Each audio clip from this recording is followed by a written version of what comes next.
केंद्र ने कहा, देश में पेट्रोल, डीजल और गैस की कोई कमी नहीं। कीमतों और सप्लाई में स्थिरता के लिए सरकार ने उठाए कई कदम। लोगों से पैनिक नहीं होने की अपील। असम चुनाव को लेकर झामुमो और भाजपा का प्रचार अभियान तेज। हेमंत सोरेन ने स्वरूपथर में पार्टी प्रत्याशियों के लिए मांगा वोट। बाबूलाल ने की जोरहट में सभा। अंतिम सांसें गिन रहा नक्सलवाद। लातेहार में 5 लाख के इनामी नक्सली का सरेंडर। रंगदारी मांगने के आरोप में बोकारो से 7 धराए। देवघर में नशे के सौदागरों पर डंडा। और रांची में दिख रहा महिला हॉकी का रोमांच। राष्ट्रीय सब जूनियर चैंपियनशिप में आज खेले गए 4 मैच। गोवा, बंगाल, चंडीगढ़ और उत्तराखंड की हुई जीत।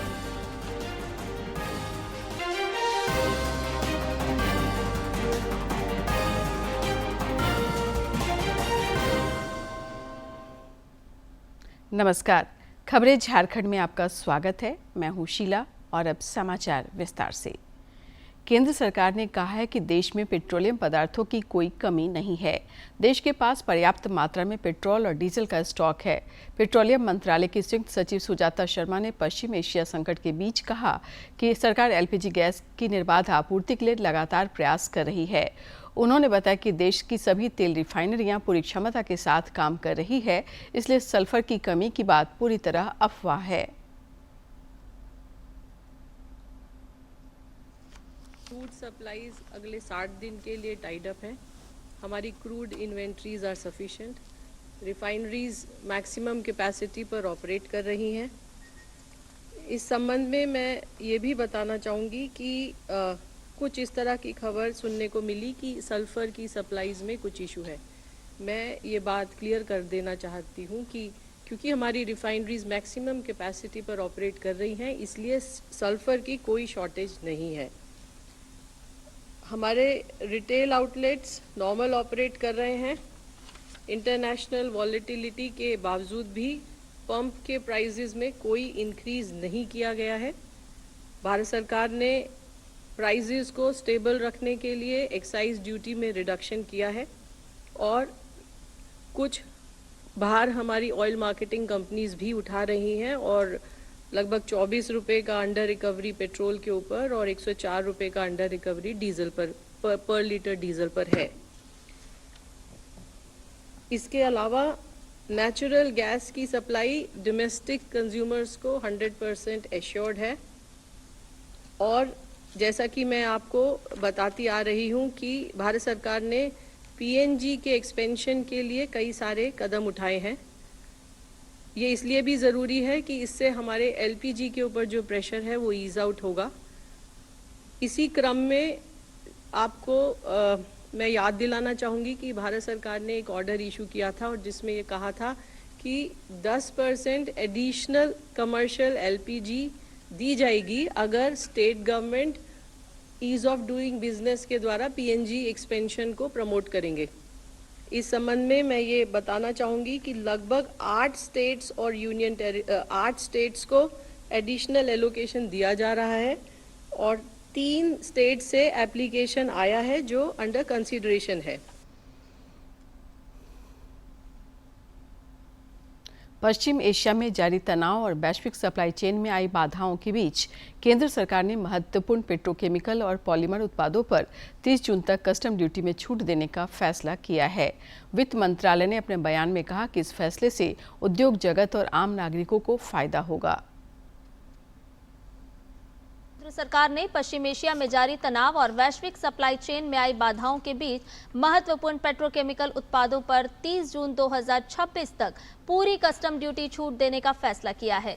ये कदम अस्थायी तौर पर उठाया गया है ताकि देश में जरूरी पेट्रोकेमिकल कच्चे माल की उपलब्धता बनी रहे, डाउनस्ट्रीम इंडस्ट्री पर लागत का दबाव कम हो और सप्लाई स्थिर बनी रहे। सरकार के अनुसार इस छूट का फायदा उन सभी सेक्टर्स को मिलेगा जो पेट्रोकेमिकल उत्पादों पर निर्भर हैं, जैसे कि plastic, packaging, textile, pharmaceutical, chemical, auto components और अन्य मैन्युफैक्चरिंग सेक्टर्स। सरकार का कहना है कि इससे अंतिम उत्पादों की उपभोक्ताओं को भी राहत मिलने की उम्मीद है। सरकार का उद्देश्य क्या कुछ है इसके पीछे, वो भी आपके साथ साझा करते हैं। दरअसल उद्योगों को इससे तुरंत राहत मिलेगी और सरकार का यही उद्देश्य है, यही मकसद है। और इसके साथ साथ जरूरी कच्चे माल की कमी ना होने दी जाए। किस सेक्टर को इससे लाभ मिलेगा वो भी ग्राफिक के जरिए आपको बता रहे हैं, जिसमें ऑटोमोबाइल सेक्टर खास तौर पर शामिल है, टेक्सटाइल इंडस्ट्री इसमें शामिल है, जिन सेक्टर्स को सीधे सीधे इसमें फायदा मिलता हुआ नजर आएगा। प्लास्टिक की बात की जाए, पैकेजिंग इंडस्ट्री की बात की जाए, कपड़ा क्षेत्र की बात की जाए, वस्त्र उद्योग इसमें बड़े क्षेत्र आते हैं, फार्मास्यूटिकल की बात कर लें, केमिकल इंडस्ट्री की बात कर लें, तो ये ऐसे तमाम प्रमुख सेक्टर्स हैं जिन्हें प्रभावित होने से बचाना है सरकार का मकसद। और इन तमाम सेक्टर्स को फायदा मिलता हुआ सरकार के इस कदम से नजर आएगा। असम चुनाव को लेकर झारखंड मुक्ति मोर्चा के नेता लगातार सभाएं कर रहे हैं। इस कड़ी में आज झामुमो के केंद्रीय अध्यक्ष हेमंत सोरेन ने असम के स्वरूपधर्त में चुनावी सभा को संबोधित किया। इस दौरान उन्होंने कहा कि झामुमो का तीर धनुष आपके अधिकारों की रक्षा करेगा। श्री सोरेन ने पार्टी प्रत्याशी साहिल मुंडा के पक्ष में रोड शो भी किया। गौरतलब है कि असम में झामुमो ने बिना कांग्रेस से गठबंधन किए 21 प्रत्याशी मैदान में उतारे हैं। गांडे से विधायक कल्पना सोरेन भी लगातार असम में कैंप कर पार्टी प्रत्याशियों के लिए वोट मांग रही हैं। इधर झारखंड के भाजपा नेता भी असम में चुनाव प्रचार में जुट गए हैं। भाजपा के वरिष्ठ नेता बाबूलाल मरांडी ने आज असम के जोरहट में टीताम्बार विधानसभा क्षेत्र के पार्टी प्रत्याशी धीरज गोवाला के पक्ष में जनसभा को संबोधित किया। इस दौरान केंद्र सरकार की उपलब्धियां गिनाई। साथ ही कहा कि असम की वर्तमान सरकार ने चाय बागान के मजदूरों के कल्याण के लिए कई ठोस कदम उठाए हैं। प्रधानमंत्री नरेंद्र मोदी ने हाल ही में चाय बागान के मजदूरों के बीच भूमि पट्टा भी वितरित किया है। उन्होंने कहा कि कांग्रेस के शासन में यहाँ के लोगों की सुधि लेने वाला कोई नहीं था। यही खप गए, अब उनको कोई आता पता नहीं कहां से आए, कौन गांव से आए, लेकिन उनको भी यहाँ रहने के लिए एक कट्ठा जमीन भी नहीं हुआ करता था और किसी भी कांग्रेस की सरकार ने इसकी कभी कोई चिंता नहीं की। भाजपा ने विधि व्यवस्था को लेकर सरकार पर एक बार फिर हमला बोला है। पार्टी प्रवक्ता अजय शाह ने हजारीबाग की घटना को लेकर कई सवाल खड़े किए हैं। श्री शाह ने कहा कि राज्य में कानून व्यवस्था पूरी तरह से बिगड़ चुकी है और सरकार इस पर नियंत्रण करने में विफल साबित हो रही है। पुलिस ने दबाव के बाद हजारीबाग की घटना पर कार्रवाई की। उन्होंने कहा कि राज्य में अंधविश्वास के नाम पर हत्याएं बढ़ रही हैं। हाल के दिनों में बढ़ती आपराधिक घटनाओं से राज्यवासी असुरक्षित महसूस कर रहे हैं। हजारीबाग में जो घटना हुई उसकी जितनी भी निंदा की जाए वो कम है। भारतीय जनता पार्टी के प्रेशर के बाद और खास करके जब हमारे प्रदेश अध्यक्ष श्री आदित्य साहू जी ने 3 अप्रैल का अल्टीमेटम दिया तो हजारीबाग की पुलिस और झारखंड की पुलिस एक्टिव हुई और कार्रवाई की।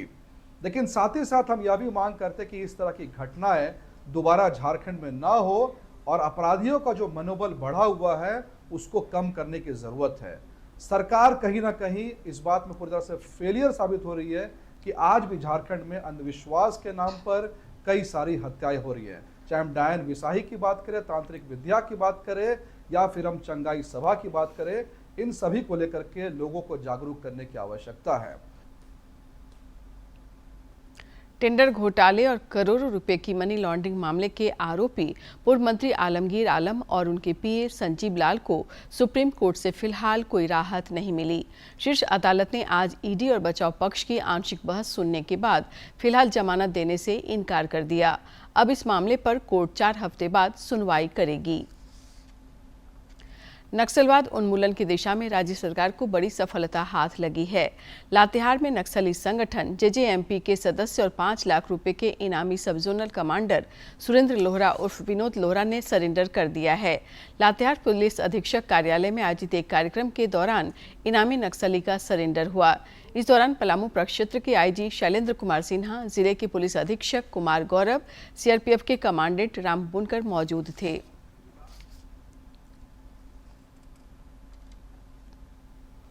होगा। कुल मिला के मैं बोल रहा था कि लातेहार जो पुलिस अधीक्षक हैं और उनकी जो टीम है, अब तक लातेहार जिला में वर्ष 2025 में इनका काफी लंबा पीरियड नहीं हुआ है, लगभग 1.5 साल, 1 साल 8 महीने का है। तो 2025 में कुल मिला के 23 माओवादियों ने सरेंडर किया, चाहे वो CPI-M के हों या JJMP के। और वर्ष 2026 में भी अब तक कुल 5 लोग आत्मसमर्पण कर चुके हैं। तो इतनी बड़ी संख्या में आत्मसमर्पण कराने के लिए मैं पुनः पुलिस अधीक्षक लातेहार श्री गौरव और उनकी टीम को, साथ में समादेष्टा उनकी टीम, SSB के अभी हमारे साथ है कमांडेंट या उनका बल मौजूद नहीं है, लेकिन सबका सम्मिलित प्रयास है कि जिसकी वजह से आज हम यहाँ पे। बोकारो पुलिस ने व्यवसायियों से रंगदारी मांगने के मामले में 7 अपराधियों को हथियार के साथ गिरफ्तार किया है। पुलिस अधीक्षक हरविंदर सिंह ने बताया कि जिले में पिछले कुछ दिनों से विभिन्न आपराधिक गिरोहों के नाम पर ये अपराधी रंगदारी की मांग कर रहे थे। सूचना मिलने पर SIT का गठन कर इन आरोपियों को गिरफ्तार किया गया है। उन्होंने बताया कि आरोपियों के पास से धमकी दिए जाने में प्रयुक्त मोबाइल, हथियार, गोली और वाहन समेत कई सामान बरामद किए गए हैं। अगर गिरफ्तार अभियुक्तों की हम बात करें तो मुख्य जो हमने बात करी प्रिंस कुमार गुप्ता और प्रिंस भाटिया, जो कि कोऑपरेटिव कॉलोनी का रहने वाला है। श्याम कुमार सिंह, ये चास का रहने वाला है। अजय सिंह, जो कि ये भी चास का रहने वाला है। ओम प्रकाश पॉल, ये भी शिव शक्ति कॉलोनी चास का रहने वाला है। जनेंद्र शुक्ला, ये नव वास्थान चास का रहने वाला है। गोलू कुमार, ये बंशीडी चास का रहने वाला है। भूपेंद्र सिंह माराफारी का रहने वाला है। बरामदगी की अगर हम बात करें तो एक देसी लोडेड कट्टा जो है और 7.65 mm का लोडेड पिस्टल, ये जो है जहां वो बरामदगी के लिए हमें ले गया था, जहां अभी वो पड़ा हुआ है और FSL टीम का वेट किया जा रहा है। उनके सामने ही जो है पूरी जब्ती और उसकी जांच सब किया जाएगा। और उसके अलावा एक देसी कट्टा जो है इनमें से जो बाकी गिरफ्तार अभियुक्त हैं उनकी निशानदेही पे बरामद हुआ है। नशे के सौदागरों के खिलाफ देवघर पुलिस का डंडा चला है। पुलिस अधीक्षक सौरभ के निर्देश पर SDPO के नेतृत्व में विशेष छापेमारी दल ने 2 व्यक्तियों और एक नाबालिग को करीब 33 किलो गांजा के साथ गिरफ्तार किया है। पुलिस ने मौके से एक वाहन और 2 मोबाइल फोन भी जब्त किए हैं।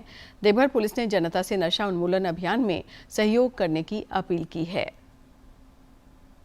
पूरे ऑपरेशन के दौरान 33 किलो गांजे की बरामदगी की गई है। इसके अलावा एक हुंडई कंपनी की गाड़ी भी सीज की गई है। 2 मोबाइल भी सीज किया गया है। 2 लोग जो गिरफ्तार हुए उनका नाम है अमित कुमार शाह, जो जमुई का रहने वाला है, और प्रकाश मंडल, जो कुंडा का रहने वाला है। इनके अतिरिक्त एक विधि विरुद्ध बालक भी हमने निरुद्ध किया है। भारतीय राष्ट्रीय राजमार्ग प्राधिकरण NHAI ने झारखंड की कई प्रमुख परियोजनाओं को स्वीकृति प्रदान की है। इनमें रांची में रामपुर से महोलिया 4 लेन मार्ग के सुदृढ़ीकरण एवं ओवरले कार्य शामिल है। इसके अलावा जमशेदपुर के फूलडुंगरी में लाइट व्हीकल अंडरपास, चांडिल में फ्लाईओवर और बड़ागोड़ा में व्हीकल अंडरपास के निर्माण कार्य को स्वीकृति प्रदान की गई है। NHAI के रांची क्षेत्रीय कार्यालय के अनुसार इन परियोजनाओं के पूर्ण होने पर सड़क दुर्घटनाओं में कमी आएगी और आर्थिक विकास को बढ़ावा मिलेगा। आज देश भर में हनुमान जन्मोत्सव मनाया जा रहा है। इस अवसर पर गुमला के आंजन धाम में भक्तों की भारी भीड़ उमड़ी। ऐसी मान्यता है कि आंजन धाम में हनुमान जी का जन्म हुआ था। इस मौके पर यहाँ विशेष पूजा अर्चना, हवन और विशाल भंडारे का आयोजन किया गया। गुमला स्थित आंजन धाम में श्री हनुमान जयंती के अवसर पर विशेष पूजा अर्चना, हवन और विशाल भंडारे का आयोजन किया गया। इस मौके पर मंदिर परिसर को आकर्षक रूप से सजाया गया। पुजारियों ने विधि विधान से पूजा संपन्न कराई, जिसमें क्षेत्र के सैकड़ों श्रद्धालुओं ने भाग लिया। भक्तों ने हनुमान चालीसा का पाठ किया और जयकारों से पूरा वातावरण भक्तिमय हो उठा। हनुमान जी का जो नाम है वो अंजनी माता सुंदर नाम रखी थी। हनुमान जी लोग जानते हैं, हनुमान जी के बारे में हनुमान जी ही नाम बताते हैं, लेकिन अंजनी माता जो रखी है हनुमान जी का नाम, वो सुंदर नाम रखी थी, इसलिए उसी के नाम से सुंदर कांड प्रचलित हुआ। यहाँ सभी भक्तों का मनोकामना पूर्ण होता है। विशेषकर रामनवमी और हनुमान जन्म उत्सव के दिन यहाँ विशेष भंडारा और ये तो लोगों का, भक्तों का भीड़ रहता है और अपना मनोकामना पूर्ण करते हैं। पहाड़ की चोटी पर स्थित मंदिर में माता अंजनी एवं राम भक्त हनुमान जी के दर्शन के लिए आए श्रद्धालुओं ने भंडारे में प्रसाद ग्रहण किया। भंडारे के दौरान स्थानीय समिति और स्वयंसेवकों ने व्यवस्था को सुचारू रूप से संभाला। श्रद्धालुओं ने कहा कि माता अंजनी के दरबार में आकर काफी सुकून मिलता है। उन्होंने बताया कि यहाँ मन्नतें पूरी होती हैं। हर साल हम लोग आते हैं और श्रद्धा पूर्वक भंडारा अंडारा सब कुछ कराते हैं। हम जब छोटे से थे तब से हम अंजन धाम आते हैं। पहले तो ये सब नहीं था, लेकिन अब बहुत विकास हो चुका है। अंजन धाम में आयोजित धार्मिक कार्यक्रम ने क्षेत्र में आध्यात्मिक माहौल बना दिया। कार्यक्रम के दौरान भजन कीर्तन का आयोजन किया गया, जिससे श्रद्धालु भाव विभोर हो उठे। आयोजकों ने बताया कि हर वर्ष की तरह इस बार भी श्री हनुमान जयंती को बड़े उत्साह और श्रद्धा के साथ मनाया गया। अंजन धाम में आ रहे हैं, उस समय ऊपर मंदिर पर आने का रास्ता नहीं था व्यवस्था। हमने नीचे मंदिर में ही प्रोग्राम भी भंडारा करते थे। बाद में धीरे धीरे ऊपर का भी व्यवस्था सुधर गया, तो हम लोग ऊपर आके करने लगे भगवान माया की सेवा। हम जिस समय से आ रहे हैं यहाँ पे सड़कें की, रहने की, खाने की व्यवस्था नहीं थी और कोई यात्री शेड नहीं था। अभी हमें यात्री शेड, लॉज सब चीज़ देखने को मिल रहा है। सड़कें पूरी पक्की है और बहुत सा सुधार हुआ है। जो भी मतलब अपने हृदय से सोच के आइएगा कि हमको ये पूरा कर दीजिए प्रभु, वो हो ही जाता है। भक्त काफी बढ़ चढ़ के आते हैं और यहाँ भक्ति की सरोवर में रहते हैं। Naresh Kumar, BD news, Gumla. दक्षिण पूर्व रेलवे रांची मंडल के मंडल रेल प्रबंधक करुणानिधि सिंह ने आज वित्तीय वर्ष 2025-26 के उल्लेखनीय उपलब्धियां गिनाई। रांची में पत्रकारों से बातचीत करते हुए उन्होंने कहा कि ये साल उपलब्धियां भरी रहीं। रांची रेल मंडल से लगभग 91% ट्रेनें समय पर खुल रही हैं। इस मंडल की ओर से लगभग 25 करोड़ के स्क्रैप की बिक्री की गई है, जो अपने आप में एक रिकॉर्ड है। उन्होंने बताया कि रेलवे यार्ड की रिमॉडलिंग का काम जारी है। वहीं 3 नए अमृत रेलवे स्टेशन बनकर तैयार हैं, जिनका उद्घाटन जल्द किया जाएगा। इस वित्तीय वर्ष में रांची रेलवे स्टेशन का विस्तारीकरण कर एक अतिरिक्त प्लेटफॉर्म जोड़ा गया। इसके अलावा पिछले वित्तीय वर्ष की अपेक्षा 3% अधिक लाभ हुआ है। श्री सिंह ने बताया कि दक्षिण पूर्व रेल मंडल में सबसे अच्छा प्रदर्शन रांची रेलवे स्टेशन का रहा है। हम लोगों ने मिलकर 3% का इम्प्रूवमेंट किया है। तो लास्ट ईयर था 88 के आसपास था कुछ, तो हम लोगों ने 91.1 पे गए हैं। जबकि ट्रेन की संख्या बढ़ रही है, कोई लाइन में एडिशन नहीं हुआ, उसके बावजूद भी जो है पंक्चुअलिटी हम लोगों ने हाँ, साउथ ईस्टर्न में सबसे बेस्ट रांची जो हमारी पंक्चुअलिटी, मतलब ट्रेन हमारी कितनी समय पे चलती है, तो उसमें हम लोगों ने रांची में, मतलब मुझे लगता है 3-4 का फिगर मैंने देखा है किसी साल रहा होगा। राजधानी रांची में हॉकी का रोमांच एक बार फिर सिर चढ़कर बोल रहा है। मोरहाबादी स्थित मरांगोम के जयपाल सिंह अंतर्राष्ट्रीय हॉकी स्टेडियम में देश भर की महिला हॉकी खिलाड़ियों का जुटान हुआ है। यहां हॉकी इंडिया सब जूनियर महिला राष्ट्रीय हॉकी चैंपियनशिप चल रही है। प्रतियोगिता के दूसरे दिन आज 4 मैच खेले गए। पहले मैच में गोवा ने तेलंगाना को 6-3 से पराजित किया। दूसरा मैच बंगाल और दादरा नगर हवेली और दमन एवं दीव के बीच खेला गया, जिसमें बंगाल की टीम ने 1-0 से जीत हासिल की। तीसरे मैच में चंडीगढ़ ने गुजरात को एक तरफा मुकाबले में 12-1 गोल से पराजित किया। उधर चौथे मैच में उत्तराखंड ने कर्नाटक को 6-1 गोल से पराजित किया। रांची जिले के सोनाहातू थाना क्षेत्र में काफी मशक्कत के बाद एक जंगली हाथी का रेस्क्यू किया गया है। जानकारी के मुताबिक सारियाद गांव में कल देर रात एक जंगली हाथी कुएं में गिर गया। जानकारी मिलने के बाद आज बुंडू वन प्रक्षेत्र की टीम घटनास्थल पर पहुंची और जेसीबी की मदद से हाथी को बाहर निकाला।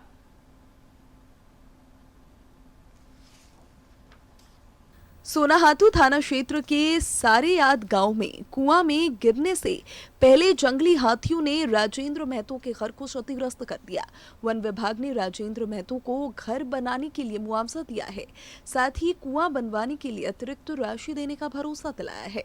लगभग क्षति तो मेरा बहुत है, किंतु उतना हम वो भी देता है तो उतना हम नहीं करते हैं, किंतु हमारा ये सब तो करते हैं। घर द्वार तो अभी भी कर दिया है, 3 साल घर द्वार हम लोग बर्बाद कर दिया है, किंतु फॉरेस्टर आ रहा है, फॉरेस्टर कहते हैं लाइन देंगे, यहाँ देंगे, आज तो कुछ नहीं दिया। वन प्रभारी सिप्रियन टूटी ने बताया कि हाथी को कुएं से सुरक्षित निकालकर जंगल की ओर छोड़ दिया गया है।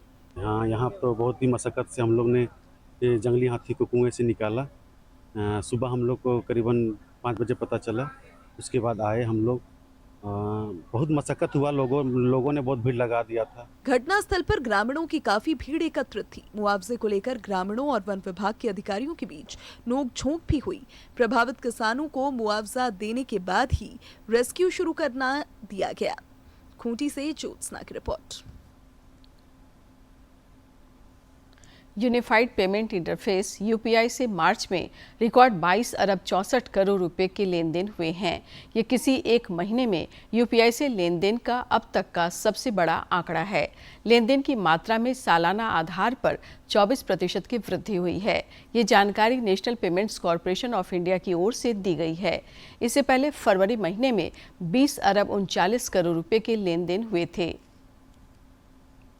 Federation of Jharkhand chamber of commerce की ओर से रांची के मोरहाबादी मैदान में India international mega trade fair का आयोजन किया गया है। इस मेले में विभिन्न कंपनियों की ओर से दैनिक जीवन में उपयोग किए जाने वाले सामानों के स्टॉल्स लगाए गए हैं।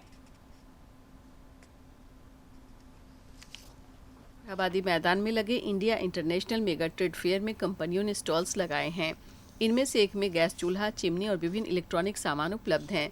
कंपनी के प्रतिनिधि किशोर गुप्ता ने बताया कि उनके पास LPG to PNG gas converter gas चूल्हा उपलब्ध है। अभी देखिएगा कि आपको हर सिटी में जो है ना PNG अवेलेबल हो रही है, तो इस प्रोडक्ट में हमारे पास क्या है कि LPG टू PNG कन्वर्टर भी लगा हुआ है, जो कि आप दूसरे चूल्हे में ना आपको कराना पड़ेगा, बट इसमें इनबिल्ट करके दे रहे हैं ताकि वो किसी भी तरह का आप सिटी में रह रहे हैं या फिर कहीं मेट्रो सिटी में जाना है तो आप मेट्रो सिटी में भी लेके जा सकते हैं। तो ये दोनों चीज में चलेगा। वहीं लोगों को शुद्ध और स्वच्छ पेयजल उपलब्ध कराने के लिए भी कई कंपनियां प्रतिबद्ध हैं। मेले में लगाए गए स्टॉल में वाटर ट्रीटमेंट मशीनों की प्रदर्शनी लगाई गई है। कंपनी की प्रतिनिधि नंदिनी चौधरी ने STP, ETP, बिजनेस और डोमेस्टिक वाटर ट्रीटमेंट प्लांट के संबंध में जानकारी दी। ETP आपका केमिकल वाटर आपका प्योर करने के लिए, जो हॉस्पिटल में जो आप बाहर डायरेक्ट नहीं छोड़ सकते हैं, इसलिए वो प्योर करने के लिए, रीयूज करने के लिए, वेस्टेज वाटर के लिए प्लांट लगता है STP, ATP। और ये आपका कॉमर्शियल जो है वो आपका बिजनेस के लिए लगता है, 20 लीटर जार वाला। हमारे यहाँ बॉटलिंग प्लांट भी होता है, जिसकी आप बॉटलिंग वाला बिजनेस करना चाहते हैं तो वो भी है। मेले में उत्तर प्रदेश के सहारनपुर के व्यापारियों ने भी स्टॉल लगाए हैं। स्टॉल संचालक मोहम्मद फैजान ने बताया कि उनके स्टॉल में शीशम की लकड़ी से बने घरेलू उपयोग और सजावटी सामान उपलब्ध हैं। ये सारा वुडन आइटम्स है, पूरा वुडन का स्टॉल है और ये पूरा शीशम वुड में तैयार किया गया, जो भी अपना रहता है। और ये किचन वेयर में, सजावट में, इस तरह में यूज होता है। रांची में आयोजित India international mega trade fair में देश विदेश की कंपनियों और व्यापारियों ने भव्य स्टॉल्स लगाए हैं, जो इस मेले को आकर्षक बना रहे हैं और इसकी भव्यता को बढ़ा रहे हैं। रांची से सहयोगी सौरभ कुमार के साथ प्रणय प्रबोध की रिपोर्ट। और अब जानते हैं किन बातों के लिए इतिहास के पन्नों में आज का दिन खास है। 2 अप्रैल साल 1902 को उस्ताद बड़े गुलाम अली खां का जन्म लाहौर में हुआ। ये भारत के महानतम शास्त्रीय गायकों में से एक थे। इनका संबंध संगीत के पटियाला घराने से था। उनके संगीत का सफर सारंगी वादक के रूप में शुरू हुआ। बाद में उन्होंने अपने पिता अली बख्श खां और चाचा काले खां से संगीत के गुर सीखे। अपने सधे हुए कंठ के कारण बड़े गुलाम अली खां ने बहुत प्रसिद्धि पाई। महात्मा गांधी भी उस्ताद बड़े गुलाम अली खां के प्रशंसक थे। खां साहब ने अपनी बेहद सुरीली व लोचदार आवाज और अभिनव शैली के बूते ठुमरी को एकदम नए अंदाज में ढाला, जिसमें लोक संगीत की मिठास और ताजगी दोनों देखने को मिली। फिल्म मुगले आजम में तानसेन पात्र के लिए खां साहब ने ही अपनी आवाज दी थी। भारत सरकार ने साल 1962 में संगीत में अद्वितीय योगदान के लिए इन्हें पद्म भूषण से सम्मानित किया।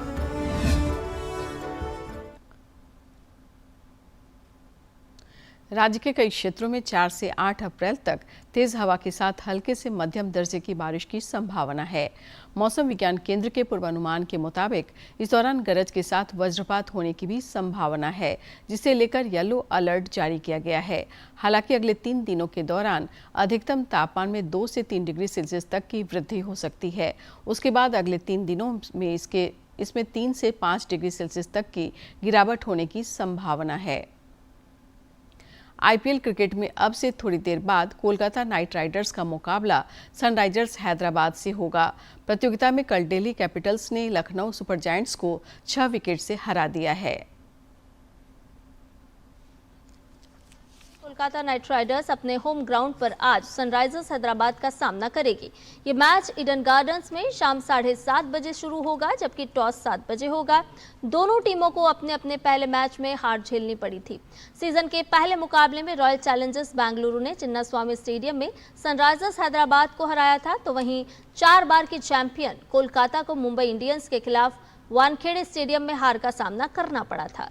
कोलकाता और हैदराबाद के बीच अब तक 30 आईपीएल मुकाबले खेले गए हैं।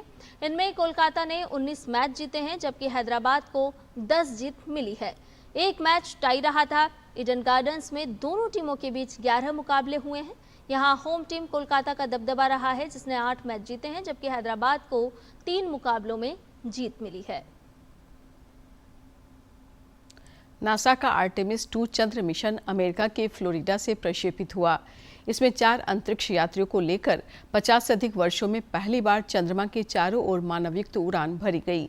ये आर्टेमिस कार्यक्रम के तहत नासा का पहला मानवयुक्त मिशन है। अमेरिकी अंतरिक्ष एजेंसी नासा के नाम एक और उपलब्धि दर्ज हो गई है। नासा ने आर्टेमिस 2 मिशन की सफलतापूर्वक लॉन्चिंग कर दी है। फ्लोरिडा के कैनेडी स्पेस सेंटर से भारतीय समय अनुसार सुबह 3:54 पर SLS यानी स्पेस लॉन्च सिस्टम ने उड़ान भरी। साल 1972 में अपोलो 17 के बाद ये पहला मौका है जब कोई इंसान पृथ्वी की निचली कक्षा को पार कर चांद के करीब पहुंचेगा। चारों यात्री इस मिशन के तहत चांद के चारों ओर चक्कर लगाएंगे और फिर वापस धरती पर सकुशल लौटेंगे। ये मिशन कुल 10 दिन का है। अच्छा प्रजनन स्वस्थ महिलाओं और गर्भवती स्त्रियों के लिए बेहद ज़रूरी है, क्योंकि ये गर्भावस्था के दौरान की जटिलताओं को कम करने में मदद करता है। संतुलित आहार, आयुर्वेद और योग विशेषज्ञों की सलाह इसमें बेहद फायदेमंद है। योग और इसके कुछ मुख्य आसन हमारे प्रजनन तंत्र को सुचारू चलाने में और उसी के साथ हमारे होलसम शरीर को एक्टिव करने में मदद करते हैं। पहला आसन हम देखते हैं भद्रासन। आप नाम से सभी परिचित हैं, बटरफ्लाई पोस्चर। पैरों को सीधा रखें और एक एक करके दोनों पैरों को फोल्ड करें और बेसिक जो हमारा तलवा है इसे अच्छी तरह से मिला लें। जितना नज़दीक ला सकें अपने पैरों को लेकर आएं और घुटनों को जितना नीचे ले जा सके उन्हें ले जाएं और बहुत आराम से बैठ जाएं। देखिए इस तरह से बैठने पर जब ये पैरों में लॉक लग गया है तो ब्लड का फ्लो हमारे एब्डोमिनल एरिया पर रहता है। तो इस एरिया पर होने वाली कई तरह की समस्याएं, मासिक धर्म की समस्याएं हों या जो भी पेट संबंधित समस्याएं हैं, हार्मोनल समस्याएं हैं, उनमें बहुत आराम मिलता है। दूसरा आसन हम देखेंगे मलासन। मलासन में हम आराम से दोनों पैरों के पंजों पर बैठते हैं, पैरों में कंधों जितनी दूरी रखते हैं और अपने हाथों को नमस्कार बना के अपने कोहनियों से घुटनों को बाहर की तरफ धकेलते हैं। स्पाइन को जितना अच्छा सीधा रख सकें, एड़ियों को नीचे दबाकर रखें। कुछ देर इस स्थिति में बैठें। पहले हम इस तरह रोज बैठा करते थे, आपको मालूम है ना। अंत में मुख्य समाचार एक बार फिर। पेल्विक एरिया पर जो